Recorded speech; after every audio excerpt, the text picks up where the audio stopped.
Hello everyone. So myself Divya Gupta, UPSC rank 4, UPSC GSI rank 4 chemistry. आज के session में हम लोग बच्चों डिस्कस करने वाले हैं analysis of marks and cut off और मार्क्स के एनालिसिस हम करेंगे आज के सेशन में। तो आपके सामने जो कट ऑफ मार्क्स है वो किसके हैं? 2021 के हैं, जीएसआई के। ठीक है, तो आप देख सकते हैं लास्ट इस साल की जो कट ऑफ थी प्री की वो है 217 एंड मेंस की है 605 एंड फाइनल कट ऑफ है 765। एक बार आप कट ऑफ को देख लीजिए, उसके बाद हम बात करेंगे। ठीक है, और अगर हम बात करें 2020 की तो बच्चा उस टाइम प्री की कट ऑफ है 238 और मेंस की है 557 एंड फाइनल कट ऑफ है 722। ठीक है, तो बच्चा अगर हम देखें प्री की कट ऑफ थोड़ी सी ज्यादा है लास्ट ईयर से। ठीक है, उसका रीजन ये हो सकता है कि लास्ट ईयर प्री में इतने ज्यादा बच्चे उन्होंने नहीं लिए थे क्योंकि नंबर ऑफ सीट्स कम थी, बट इस साल प्री में ज्यादा बच्चे लिए हैं तो कहीं ना कहीं कट ऑफ थोड़ी सी कम है। ठीक है ना, तो ये रीजन उसका हो सकता है क्योंकि इस बार बच्चे ज्यादा थे, क्योंकि लकीली सीट्स काफी ज्यादा थी। ठीक है, तो ये मार्क्स जो कट ऑफ है वो आपने देख लिए और ये मैंने यहाँ पर लिख भी दिए हैं। ठीक है, अब इन कट ऑफ के बेसिस पे हम लोग एनालिसिस करेंगे बच्चा, जो भी मार्क्स आए हैं इस साल बच्चों के उनको देखते हुए। ठीक है, तो आइए लेट्स सी। तो एक सेकेंड रुकिए या तो अगर हम मार्क्स को देखें तो बच्चा सबसे पहले जो मार्कशीट है वो मेरी ही है, आप देख सकते हैं। ठीक है, तो अगर मैं बात करूं, सबसे पहले हम प्री की बात करते हैं। तो प्री में मेरे जीएस में मार्क्स है 31.09 एंड केमिस्ट्री में मार्क्स है 242.5। तो अगर आप ऐड करें तो टोटल मार्क्स है बच्चा अप्रोक्स 270 के आसपास है। ठीक है, तो कुछ और बच्चों की भी मेरे पास एक बार मार्कशीट है, पहले हम उनको भी देख लेते हैं, उसके बाद हम फिर बात करेंगे। ठीक है, एक और स्टूडेंट की मेरे पास मार्कशीट है बच्चा, उसके आप देख सकते हो जीएस में मार्क्स थे 52.94 एंड केमिस्ट्री में 230.83 थे। ठीक है ना, तो अप्रोक्स वही 280 के आसपास उनके मार्क्स थे प्री में। ठीक है, उससे नेक्स्ट अगर हम देखें तो बच्चा एक और स्टूडेंट की मेरे पास मार्कशीट है, उसका 193 और 30। तो अगर हम देखें इनकी, तो इन्होंने जस्ट प्री की कट ऑफ को क्या किया है, पार किया है। ठीक है, बहुत ज्यादा डिफरेंस नहीं है। ओके फाइन, तो बच्चा ये तीन वो स्टूडेंट्स हैं जिनका सिलेक्शन हो चुका है इस साल, उनकी मार्कशीट मैंने फिलहाल आपको तीनों की दिखाई है। तो अगर आप देखेंगे तो बच्चों एक बात मैं आपको बताती हूँ, यहाँ पे कट ऑफ तो 217 है, कोई दिक्कत नहीं है, बट जस्ट कट ऑफ पार करना कई बार बहुत दिक्कत वाली बात हो जाती है। जैसे कि अगर मैंने थर्ड स्टूडेंट की जो मार्कशीट दिखाई थी उसमें अगर आप देखेंगे तो उसने कट ऑफ जस्ट पार किया था प्री में, लेकिन उसने मेंस में फिर 4 दिया था बच्चों। उसमें आप देख सकते हो तीनों पेपर में, पेपर 1, पेपर 2, पेपर 3 में उसके कितने अच्छे मार्क्स हैं। मतलब कोई भी पेपर ऐसा नहीं गया जिसमें एक में कम हो, तीनों में ही बहुत बढ़िया मार्क्स हैं। ठीक है, तो मेंस में उसने बहुत अच्छे से मेहनत की थी, राइट, तो उसने कट ऑफ को क्लियर कर लिया। ठीक है, तो आप देख सकते हैं इजीली। तो बच्चा कई बार क्या होता है ना, जस्ट कट ऑफ पार करने से भी ठीक है, अगर आप जस्ट कट ऑफ क्लियर करते हो तो इसका मतलब आपको मेंस में बहुत ज्यादा मेहनत करनी पड़ेगी, राइट। बट अगर आप चाहते हैं कि मेंस में हमसे बहुत ज्यादा नहीं, क्योंकि देखो मेंस ना सब्जेक्टिव पेपर है। ठीक है, और सब्जेक्टिव पेपर में हम बहुत ज्यादा ना ऐसे जज नहीं कर सकते हैं। इट डिपेंड्स कि उस टाइम आप कितना अच्छे से लिख पाए हैं, क्योंकि देखो एक चीज मैंने जो मेंस में ऑब्जर्व की है ना, वो ये ऑब्जर्व की है कि हमारे पास ना इतना टाइम नहीं होता सोचने का उस टाइम कि हाँ मैं सोच सोच के आंसर को लिखूं। इतना फास्ट सब कुछ चीजें चल रही होती है। मैं सोच के पता है ये गई थी कि मैं ऑर्गेनिक में ना रिएक्शन मैकेनिज्म के साथ साथ बहुत सारे एक्स्ट्रा पॉइंट्स भी लिखूंगी, पर इतना स्पेस ही नहीं था। स्पेस नहीं था तो लिखती कहाँ पर? तो पता है वहां पे स्पेस भी फिक्स्ड होता है कि आपको इतने ही स्पेस में लिखना है। ठीक है, और ऊपर से मैं थोड़ा बड़ा बड़ा भी लिखती हूँ। अगर आप छोटा छोटा लिखते हो तो आपको बेनिफिट होगा, आपको ज्यादा स्पेस मिलेगा, बट बेनिफिट तब होगा जब आपके पास चीजें होंगी लिखने के लिए, राइट। तो बट स्टिल जैसे मैं ऑर्गेनिक की बात करती हूँ तो ऑर्गेनिक में क्या है ना कि हाँ मैं सिर्फ मैकेनिज्म, मुझे ये था कि मैकेनिज्म के साथ साथ हमें कुछ एक्स्ट्रा बातें भी उस रिएक्शन के बारे में लिखेंगे तो एक अच्छा इफेक्ट पड़ता है। बट मेरे पास वो एक्स्ट्रा बातें लिखने के लिए स्पेस ही नहीं था, मैकेनिज्म में ही पूरा काम हो गया था। ठीक है ना, तो ये चीजें हैं कि हम कई बार जितना सोच कर जाते हैं उतना अच्छे से आप दे नहीं पाते हो, बट स्टिल उस टाइम बहुत सारी चीजें मैटर कर जाती है। तो एक चीज है कि मैं ये बोल सकती हूँ कि मेंस में ना बिना प्रैक्टिस की मत जाना। ठीक है ना, एक बार ना प्रीवियस ईयर के पेपर ना ऐसे टाइमिंग लगाकर ना खुद से सॉल्व कर लेना। ठीक है ना, लिखना 3 घंटे की टाइमिंग लगाकर, मान लो आपने एनालिटिकल का पेपर लिया, उसको पूरे को लिख कर देखना प्रॉपर, जैसे एग्जाम में आप बैठे हुए हो, आप लिख रहे हो, उससे ना आपकी स्पीड पता चलेगी आपको। क्योंकि मैंने ना मैं बताती हूँ आपको, पेपर 1 जब मैंने दिया था, तो पेपर 1 में ना बहुत ज्यादा मतलब मुझे ये फील हुआ कि बहुत दिक्कत हो रही थी लिखने में, क्योंकि हमारी लिखने की हैबिट ना खत्म हो जाती है। तो ऐसे बहुत ही मतलब कोशिश कर रही थी मैं बहुत तेजी से लिखने की, बट स्टिल एक होता है ना, वो रिदम नहीं बन पा रहा था उतने अच्छे से। और फिर ऐसा भी फील हुआ था कि ये सोचने का तो टाइम ही नहीं है, बस करो फटाफट, लिखते रहो लिखते रहो लिखते रहो, आप बिल्कुल भी रुक तो सकते ही नहीं हो, ऐसी सिचुएशन है। मतलब आप ये नहीं कि चलो सोच सोच के चलो 4 पॉइंट लिख रहे हैं, इतना टाइम नहीं होता।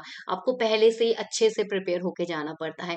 खैर वो प्रिपरेशन हम मेंस की कैसे करेंगे, वो चीजें भी मैं आपको बताऊंगी प्री के बाद। तो अभी तो हमें प्रीलिम्स पे मेनली फोकस करना है, ठीक है ना। तो ये एक चीज थी।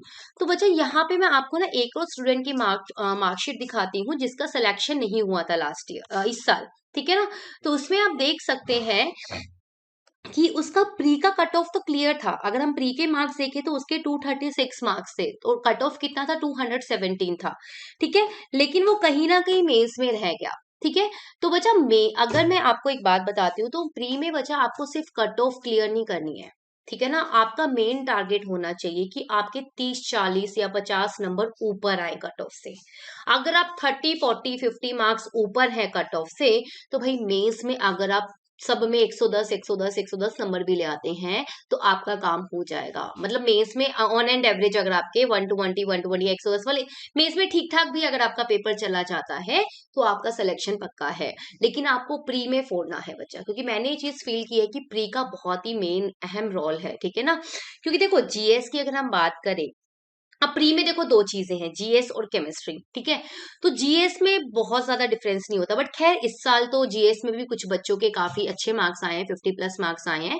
क्योंकि सेकंड टाइम पेपर हुआ था, तो काफी बच्चों ने प्रिपरेशन भी की है। कुछ बच्चे ऐसे भी होते हैं जो यूपीएससी की तैयारी कर रहे होते हैं, देन वो जीएसआई देते हैं, तो उनको कहीं ना कहीं जीएस में फायदा हो जाता है। बट अगर आप एक चीज ऑब्जर्व करेंगे, जो जीएस में अच्छा कर लेते हैं, तो कहीं ना कहीं केमिस्ट्री में ठीक होता है उनका, बहुत ज्यादा सही नहीं होता। जैसे कि मैं बात करती हूँ सेकंड स्टूडेंट के मार्क्स अगर आप देखें, तो जीएस में उनके 52.9 थे, बट केमिस्ट्री में उनके 230 थे, राइट। और अगर मैं अपनी मार्कशीट दिखाऊं, तो मेरे जीएस में 30 मार्क्स थे, बट मेरे केमिस्ट्री में 242 मार्क्स थे। तो वजह ये चीज मैं आपको बताना चाहती हूँ। इवन मैं बोलूंगी 240, चलो ठीक है मेरा तो हो गया अभी, कोई बात नहीं, बट स्टिल मैं आपको 242 स्कोर करने के लिए नहीं बोलूंगी, मैं आपको बोलूंगी आप उससे ज्यादा स्कोर करें। आप कम से कम, आपका टारगेट होना चाहिए, केमिस्ट्री की अगर मैं बात करूं, तो आपका टारगेट होना चाहिए 250 से 260 स्कोर करने का। ये आपका टारगेट केमिस्ट्री का होना चाहिए। एंड मैं आपको बता देती हूँ, आप बहुत ही इजीली केमिस्ट्री में इतने मार्क्स स्कोर कर सकते हो। इजी पेपर आता है, लिटरली बोल रही हूँ, बहुत ही बेसिक पेपर आता है, ठीक है ना। बस आपको प्रैक्टिस करनी है, आपको बेसिक चीजों को रिवाइज करना है, ठीक है ना। ठीक, ये अगर दो चीजें आप करेंगे, तो आप बहुत इजीली इतने मार्क्स स्कोर कर सकते हैं, ठीक है ना। कोई टफ टास्क नहीं है ये, ठीक है। तो इवन आप लास्ट 2 इयर्स के पेपर भी देख रहे होंगे, ठीक है। अभी जैसे मैं भी फिजिकल केमिस्ट्री के कुछ क्वेश्चन सॉल्व करा रही हूँ, तो आपने ये चीज ऑब्जर्व की होंगी, क्वेश्चन इतने डिफिकल्ट नहीं है, बस कहीं ना कहीं हमारे बेसिक कॉन्सेप्ट हैं जो रिवाइज नहीं है, और कहीं ना कहीं एक स्पीड भी है जो मैटर करती है, क्योंकि आपको 2 घंटे में 100 क्वेश्चन सॉल्व करने होते हैं। तो प्री में इतना टाइम नहीं होता हमारे पास कि मैं सोच पाऊं कि अच्छा इस क्वेश्चन में क्या करना है, इतना टाइम नहीं होता, ठीक है ना। आपको बस लगे रहना है और फटाफट सॉल्व करना है। और ये तभी हो पाएगा जब आप पहले से अच्छे से प्रैक्टिस करके जाएंगे। जैसे कि मैं बताती हूँ, मेरा तो, मैं तो टीचिंग फील्ड में थी, ठीक है।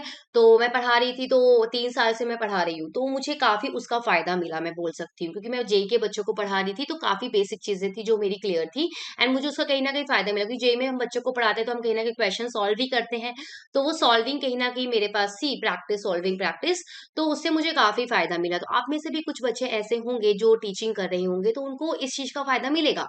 बट नो डाउट, जो टीचिंग नहीं कर रहे हैं, जो फ्रेशर है या जो कुछ और कर रहे हैं, वो भी कर सकते हैं, बहुत इजीली कर सकते हैं, ठीक है ना। तो बस आपको उसके लिए अपने बेसिक कॉन्सेप्ट्स को रिवाइज करना है, ठीक है। तो फिजिकल केमिस्ट्री के तो जो भी चीजें होंगी मैं आपको कराऊंगी, डोंट वरी। इवन हम इनऑर्गेनिक ऑर्गेनिक के क्वेश्चन भी प्रैक्टिस करेंगे, ठीक है ना। उसकी आप चिंता मत करें, बट स्टिल आपको अपने लेवल पे भी चीजों को साइड बाय साइड करते रहना है, ठीक है ना। तो जो चीजें मैंने बताई है प्री में आपको करने के लिए, वो आप करिएगा प्लीज, उससे आपको काफी फायदा मिलेगा। एंड यस, जो मैं आपको असाइनमेंट देती हूँ ना, मैंने जैसे अभी तक सोल्यूशन की 2 असाइनमेंट अपलोड कर चुकी हूँ, वो असाइनमेंट्स आपको सॉल्व करनी है, वो मैं अपने लिए नहीं दे रही हूँ, वो मैं आपके लिए दे रही हूँ।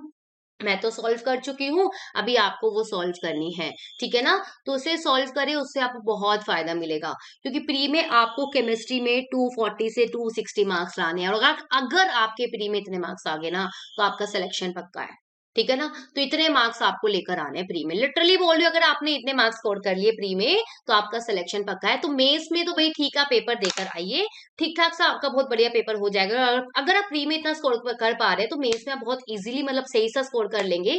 अगर आप सब में 120 मतलब डिपेंड करता है, खैर पेपर भी कैसा लेवल का है। टफ पेपर होगा तो आपका मतलब थोड़ा सा अगर ठीक हाई टफ पेपर है तो आपको अराउंड 110 या 115 स्कोर करना है, ठीक है। और अगर इजी होगा तो वो सबके लिए इजी होगा फिर, ठीक है ना, वो आपके लिए भी इजी होगा, तो उसमें आपके 140 प्लस आ सकते हैं मार्क्स या 150 प्लस आ सकते हैं। बट यस, अगर पेपर का लेवल थोड़ा ठीक ठाक है तो वो सबके लिए ही ठीक ठाक ही है, बहुत ज्यादा मतलब ऐसा नहीं कि सिर्फ आपके लिए ही है वो। तो मेंस में ना बहुत ज्यादा ना मार्क्स में डिफरेंशिएट आता नहीं है बच्चों के, ठीक है ना। सबके इतने मार्क्स आ जाते हैं ऑन एंड एवरेज। अगर आप देखिए तो अगर मैं तीनों सब्जेक्ट के मार्क्स मिलाकर बताऊं तो सबके 350 के आसपास तीनों के मिला के मार्क्स बन जाते हैं इतने, ठीक है ना। तो इतना आप भी आसानी से तीनों में मिला के स्कोर कर सकते हैं। तो मेन आपको बच्चों प्री पे फोकस करना है, मैं फिर से बोल रही हूँ, आपको सिर्फ कट ऑफ क्लियर नहीं करनी है प्री की, कट ऑफ क्लियर कर जाओगे तो आगे जाके मारे जाओगे, ठीक है ना। तो कोई फायदा नहीं होगा फिर उसका, फिर हम एंड तक जा तो रहे हैं उम्मीद से, एंड में बचा जाने के बाद, खैर अगर आप एंड तक भी जाते हो तो आपको कहीं ना कहीं एक्सपीरियंस होता है चीजों को, बट स्टिल एक होता है ना, दिल तो दुखता ही है अगर सिलेक्शन नहीं होता तो इससे बचा मैं आपको बोलूंगी कि प्लीज केमिस्ट्री में कोशिश करो प्री में 250 से 260 स्कोर करने की। एंड ये पता है ड्यूरेबल, ये मतलब आप कर सकते हैं, टास्क बहुत टफ नहीं है, ये बहुत इजी, इजी भी नहीं बोलूंगी बहुत ज्यादा, बट स्टिल ये बहुत ज्यादा टफ भी नहीं है, ये ड्यूरेबल है, आप आराम से कर सकते हैं, ठीक है ना। तो प्लीज आप इस पे फोकस करेगा। जीएस में फिर मैंने आपको बताया है जो जो आपको पढ़ना है, ठीक है। मैं अपनी बताऊं, सच्ची बताऊं मैं अपने दिल से, तो भाई मेरे को इतना टाइम ही नहीं मिला था जीएस पढ़ने का, क्योंकि मैं उस टाइम साथ के साथ गेट की भी तैयारी कर रही थी। तो गेट के बाद मेरे को 10-15 डेज ही मिले थे, ठीक है ना, जीएस पढ़ने के लिए, तो मेरे पास इतना टाइम था ही नहीं जीएस पढ़ने के लिए, ठीक है। तो मैं आपको बताती हूँ क्लियरली जीएस के लिए मैंने क्या किया था। जीएस के लिए बच्चा मैंने ना एक चीज की थी, यूट्यूब पे ना आपको ना मैराथन्स मिलेंगे, हिस्ट्री के मैराथन्स, ज्योग्राफी के मैराथन्स, पॉल साइंस के मैराथन्स, ऐसे आपको ना हर एक सब्जेक्ट के मैराथन्स मिलेंगे, 4-4 5-5 घंटे के। अब देखो मेरे पास टाइम कम था, मैं पूरी बुक्स नहीं पढ़ सकती थी, ठीक है ना। और जिस बंदे ने कभी नहीं पढ़ी हो तो वो तो एकदम से पूरी बुक पढ़ भी नहीं सकता है। केमिस्ट्री तो फिर भी चलो आप 10 दिन में पढ़ सकते हो, बट जीएस जब कभी पढ़ी नहीं है, तो हिस्ट्री कभी पढ़ी है तो कैसे मैं 10 दिन में हिस्ट्री की बुक पढ़ सकती हूँ, राइट। एक इंटरेस्ट नाम की भी तो कोई चीज होती है ना, ठीक है। तो जब बात है ऐसी, तो मैंने क्या किया था, मैंने वो मैराथन देखे थे हर एक सब्जेक्ट के। अब मैंने सारे के नहीं देखे थे, शायद 2-3 के देखे थे, बट आप हर एक सब्जेक्ट के देख सकते हो मैराथन्स। आपके पास तो अभी टाइम है, आप अभी से लगे हुए हो, ठीक है। तो आप मैराथन्स देख सकते हो। मैराथन से क्या है ना, आपको एक होल आइडिया हो जाता है हिस्ट्री का, होल आइडिया हो जाएगा ज्योग्राफी का, एक होल मतलब पूरा पूरा आइडिया मिल जाता है, ठीक है ना। तो यूट्यूब पे ऐसी बहुत वीडियोस, बहुत कंटेंट अवेलेबल है, तो आपको उससे काफी हद तक आइडिया मिलेगा बच्चा, ठीक है ना। तो एक उससे पता है क्या हुआ था, मैं बताती हूँ। एग्जाम में जब मैं खैर मेरे भी जीएस में ठीक ठाक मार्क्स आ गए थे 31, तो उसका आने का रीजन यही था कि जब मैं एग्जाम में पेपर दे रही थी ना, एक तो साइंस के मेरे ठीक ठाक हो गए थे मार्क्स, ठीक है। साइंस के लिए आपको 9th और 10th क्लास के साइंस की बुक पढ़नी है, ठीक है ना, तो उसके हो जाते हैं। केमिस्ट्री तो खैर आप पढ़ ही रहते हो तो आप कर ही देंगे भाग भाग के। फिजिक्स और बायो के भी हो जाएंगे आपसे कुछ, अगर आप वो बुक्स पढ़ लेंगे साइंस की तो, ठीक है। करंट अफेयर्स के भी आ जाते हैं 7-8 क्वेश्चन, तो करंट अफेयर की 2-3 महीने की मैगजीन्स पढ़ लेना, तो करंट अफेयर के भी कुछ 10-11 क्वेश्चन जो भी आएंगे वो आपसे बन जाएंगे, ठीक है ना। तो अब आते हैं हम बाकी चीजों पे। तो बाकी चीजों के लिए बच्चा मैंने क्या किया था, मैराथन सीखे थे। उससे क्या हुआ था ना कि जब मैं क्वेश्चन को सॉल्व कर रही थी, तो कहीं ना मैं ऑप्शंस को, एक आधे ऑप्शंस को ना एलिमिनेट कर पा रही थी कि ये नहीं हो सकता, ये नहीं हो सकता, ठीक है ना कहीं एक आधे ऑप्शन को मैं एलिमिनेट कर पा रही थी। और फिर थोड़ा सा गैस वर्क, मतलब अगर आप 4 ऑप्शन है, 4 में से मैंने दो तो एलिमिनेट कर दिए, अब 2 में से फिर गैस वर्क करना थोड़ा आसान हो जाता है ना, 50-50% प्रोबेबिलिटी है, ठीक है। तो चीजें ठीक भी हो जाती है, चीजें गलत भी हो जाती है, दोनों बातें हैं। तो इससे आपको ये थोड़ा फायदा मिल सकता है। तो आप देख सकते हैं मैराथन, ठीक है ना। अगर आप मेरे जैसे हैं, आपके पास इतना टाइम नहीं है, ठीक है, आपके पास बुक्स पढ़ने का इतना टाइम नहीं है, या आपका इंटरेस्ट नहीं है इतना बुक्स पढ़ने का, आप मेरे जैसे ही हैं, तो आप यूट्यूब के मैराथन देख सकते हैं, और यूट्यूब पे बहुत कंटेंट अवेलेबल है, ठीक है। तो और मजा भी आता है, नो डाउट मजा आएगा आपको, क्योंकि देखो हमें हिस्ट्री कुछ, क्योंकि वो रियल चीजें है ना, आप रियल चीजें कुछ पढ़ रहे हो, हिस्ट्री पढ़ रहे हो, हाँ आपके देश में क्या हुआ था, ज्योग्राफी पढ़ रहे हो, क्या है जो भी बातें हैं ज्योग्राफी से रिलेटेड, तो ये पढ़कर आपको अच्छा भी लगेगा, नो डाउट। मैं लिटरली मैं पढ़ती थी तो मेरे को अच्छा लग रहा था, ठीक है ना। तो आप भी पढ़ेंगे, आप भी देखेंगे वीडियो, तो आपको बहुत अच्छा फील होगा, ठीक है ना। तो ये आप कर सकते हैं। तो इससे आपके 30 नंबर अगर बन जाते हैं तो सोचो 250 प्लस 30 कितना हो गया, 280। ओ वाह, बहुत बढ़िया। अब आपको क्या करना है, मेंस में तो अगर तीनों में मिला के, अगर मान लो थोड़ा सा टफ पेपर है, तो आप तीनों में अगर 110 110 110 नंबर भी ले आते हैं तो आपका सिलेक्शन पक्का है, ठीक है ना। तीनों में 110 110 नंबर भी ले आते हैं तो 110 मतलब क्लियरली बोल रही हूँ, मतलब 100 नंबर भी ले आओगे, अगर टफ पेपर है तो 100 नंबर में भी आपका सिलेक्शन हो जाएगा, ठीक है ना। तो देख लो, अगर मैं 100 तो बच्चा बात है 100 नंबर भी, देखो 100 नंबर लेकर आएंगे कितना आ जाएगा मार्क्स, कितना हो गया ये 580 हो गया। एंड लास्ट ईयर की आप कट ऑफ देख सकते हो कितनी थी, 557 थी, हाँ या ना, राइट। तो बच्चा बात है ऐसी, डिपेंड करता है पेपर थोड़ा कैसा है, ठीक है ना। तो पेपर के बेसिस पे आप थोड़ा, वो आपको पता चल जाएगा, आप बैठेंगे पेपर को आप देखेंगे, एनालिसिस करेंगे तो आपको आइडिया हो जाएगा, ठीक है ना। तो अगर किसी कोई टफ होगा तो वो सबके लिए टफ होगा, इजी होगा तो वो सबके लिए ही इजी होगा, ठीक है ना। तो मेन टास्क बच्चा किसका होता है, प्री का होता है, ठीक है ना। तो प्री में, और अगर मान लो चलो इस साल की कट ऑफ हम देखें 605 कट ऑफ है, तो कोई बात नहीं, थोड़ा सा मान लो पेपर हल्का सा इजी था कंपैरेटिवली लास्ट ईयर के, हल्का सा और थोड़ा इजी था, तो उसमें मान लो आप आराम से मान लो तीनों में 1 to 20 1 to 20 1 to 20 स्कोर कर लो, तो कितना हो गया ये 360 हो गया। तो 360 प्लस 280 कितना हो गया, ये 640 हो गया ना। तो भाई 605 ही तो थी कट ऑफ, आप तो कट ऑफ से बहुत ऊपर हो, बस यही चाहिए हमको, ठीक है ना। तो इसलिए बच्चों आपका मेन टारगेट ये होना चाहिए कि आपको प्री में केमिस्ट्री में कम से कम कट ऑफ से 40 नंबर ऊपर लेकर आने हैं, ठीक है ना। अगर आपके प्री में कट ऑफ से 40 नंबर ऊपर आ गए, मतलब बेसिक बात यह है कि आपको 250 से 260, 250 से 260 के बीच में आपको स्कोर करना है सिर्फ केमिस्ट्री में, ये आपका टारगेट आपको लेकर चलना है। अगर आपका ये टारगेट है तो आपका सिलेक्शन पक्का है, और आप पेपर से भी देख सकते हैं, ठीक है ना। तो बच्चों कोई बात नहीं, आप केमिस्ट्री में अच्छा स्कोर करेंगे तो जीएस में ठीक ठाक भी स्कोर कर रहे हैं तो काम हो जाएगा। तो इसलिए प्लीज आप लोग जीएस के इतने पीछे मत पड़े, ठीक है ना। बहुत ज्यादा आपको उसमें टाइम देने की जरूरत नहीं है, ठीक है। जितना मैंने आपको बताया, अगर आप उतनी भी चीजें कर लेते हैं तो आपका बहुत आराम से सिलेक्शन जीएस हो जाएगा, 20-30 नंबर आ जाएंगे आराम से, ठीक है ना। इतना ही हमको चाहिए, केमिस्ट्री पे मेन फोकस करें, जो आपका मेन सब्जेक्ट है, जो आपको आता है, ठीक है ना, आप उसको इम्प्रूव करें, उसको अच्छे से रिवाइज करें, ठीक है ना। तो वो आप कर लेते हैं तो भाई आपका सिलेक्शन पक्का है, लिटरली बोलो तो। अभी से दिमाग में बिठा लो, केमिस्ट्री में टारगेट क्या है, 250 से 260 मार्क्स लेकर हमको आने हैं, ठीक है ना। एंड मैंने आपको मार्क्स भी दिखा दिए हैं, आप मार्क्स से देख सकते हो बच्चा कि प्री में अगर आप सिर्फ कट ऑफ पार करते हैं तो इट्स वेरी डिफिकल्ट कि आप मेंस की कट ऑफ को क्लियर कर पाए, ठीक है ना।